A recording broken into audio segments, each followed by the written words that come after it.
এখন বানাবো হচ্ছে লুচি। ময়ম দিয়ে আটাটা মাখিয়ে রেখে দিয়েছিলাম কিছুক্ষণের জন্য। এখন ভালো করে একটু চটকে নিয়ে তারপরে বানাবো লুচি। এইখানে সব কিছু রেডি করা আছে। চুলোটা ধরাবো, তেলটা গরম হবে, বেলবো আর ছেঁকবো। গরম গরম লুচি, শীতে লুচি টুচি খেতে ভালো লাগে। একদিন আলুর পরোটা করেছিলাম, এবার একদিন কড়াইশুঁটি কচুরি বানাবো, খুব ইচ্ছা। দেখা যাক। ঘুগনিটা বানিয়ে রেখে দিয়েছি আগের থেকে। এদিকে লুচি হচ্ছে,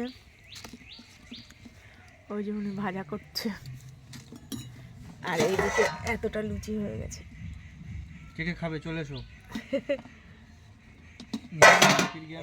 হ্যাঁ যাও। ফুলছে দেখো একটা একটা লুচি।